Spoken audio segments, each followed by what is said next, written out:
Donc, je vous ai dit que nous allions recueillir des témoignages, un certain nombre de partenaires qui ont relevé le défi d'organiser et de faire réaliser une émission de web télé dans le cadre du projet. Donc, pour cela, nous accueillons à mes côtés Violaine Lejeune, qui est ingénieure protection sanitaire, phytosanitaire et chargée d'édition à l'ACTA.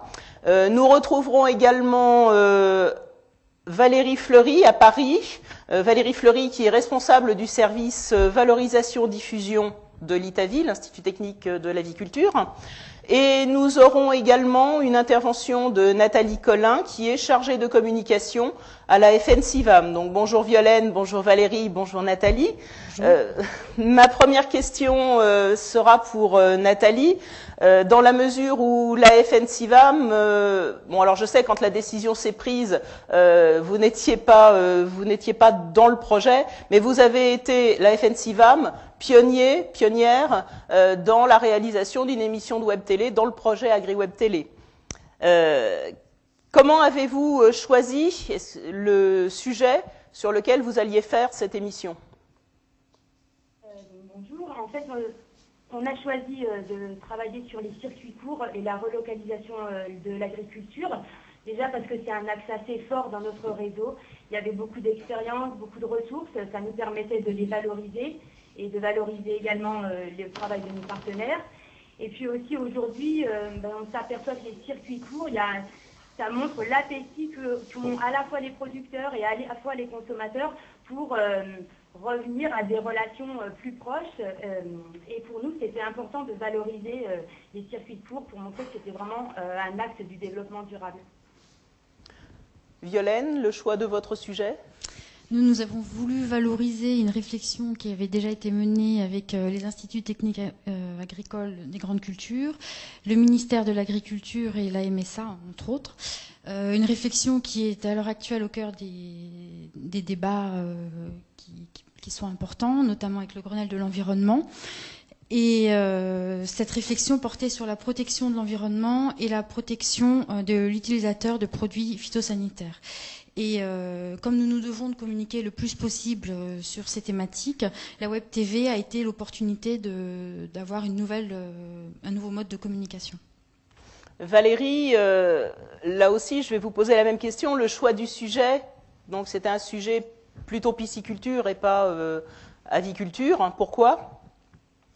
Alors, plutôt pisciculture parce qu'on sortait de journée de la recherche qu'on avait organisée au mois de juillet.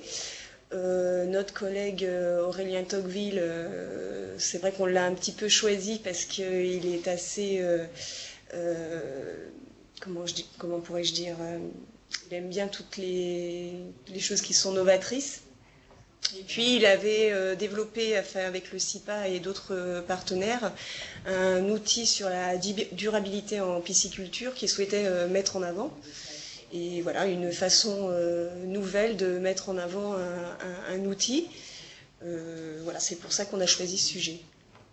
Et alors, je sais que vous avez quand même une grande expérience de l'organisation de journées, de colloques, donc un système de communication très traditionnel. Pourquoi avoir choisi, vous avez en partie répondu, mais pourquoi avoir choisi la web télé cette fois-ci?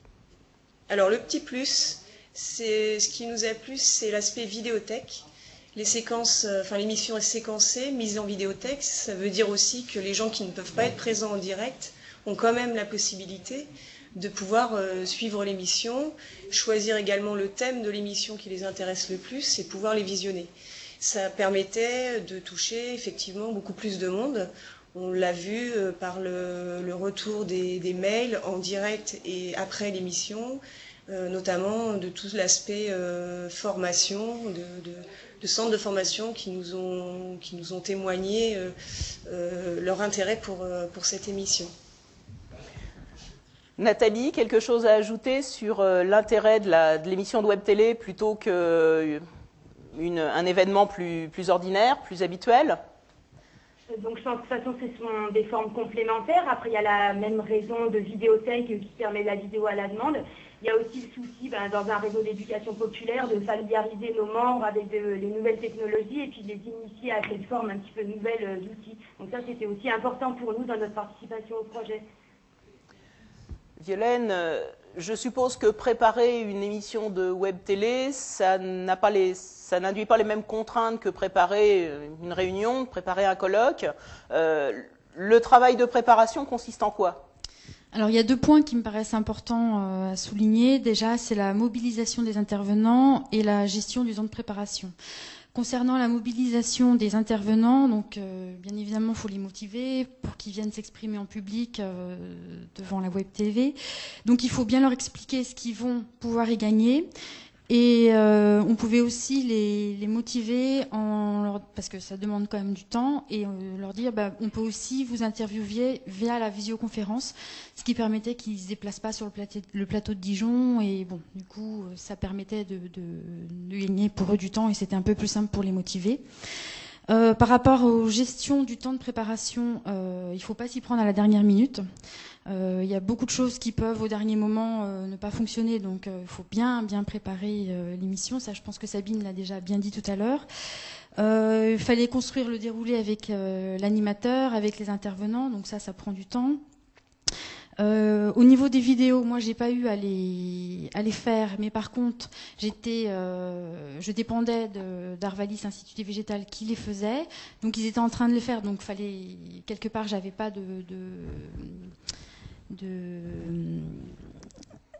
je pouvais pas tellement leur dire dépêchez-vous. Enfin, disons que voilà, il fallait gérer ce petit côté-là. Il fallait gérer les droits de diffusion. Ça, Sabine en a parlé aussi tout à l'heure. Et puis voilà, bien sûr, les donner suffisamment tôt à la production. Valérie, je crois que vous n'avez pas eu à faire, en ce qui vous concerne, le travail de mobilisation des intervenants, puisque vous nous avez parlé de votre collègue Aurélien Tocqueville, qui a organisé l'émission. Par contre, je crois que vous avez été largement mise à contribution pour la réalisation des illustrations vidéo.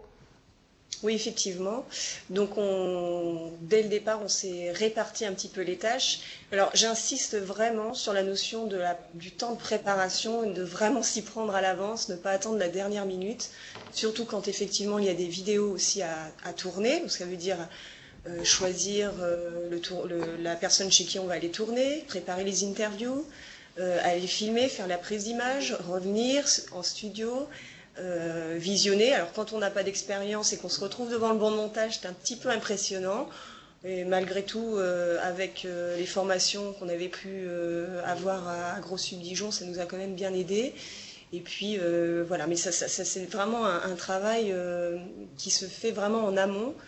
Et qui demande d'être vraiment préparé, aussi bien, ne serait-ce que pour aller tourner, c'est-à-dire qu'on ne peut pas se présenter chez un éleveur, lui dire voilà, on veut 2-3 plans, voilà ce qu'on cherche à avoir comme info, faut préparer, faut scénariser, l'aider pour qu'il trouve les mots, un petit peu comme en ce moment, il faudrait que je les trouve.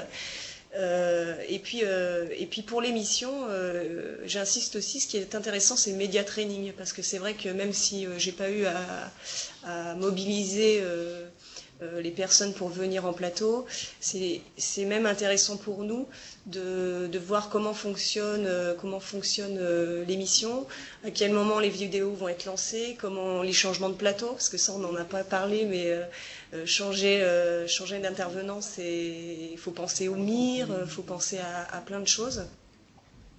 Donc voilà, un gros travail de préparation qu'il ne faut pas prendre à la légère, à mon avis. Et je crois que vous avez connu, la première fois que vous vous êtes retrouvé devant le montage, un grand moment de solitude parce que vos petits camarades vous avaient laissé un petit peu seul aux commandes avec vos rushs, et puis voilà, tu nous fais un film. C'est la faute du débutant, c'est moi aussi qui n'ai pas assez posé de questions. Une vidéo, c'est comme l'émission, elle ne se prépare pas à la légère, c'est-à-dire que les images, on peut leur faire dire beaucoup de choses, donc les vidéos, elles doivent être préparées vraiment bien à l'avance, on doit savoir déjà ce qu'on veut leur faire dire. Et puis, et voilà, si on n'a pas les messages au départ, la vidéo, elle ne va pas se monter toute seule, quoi.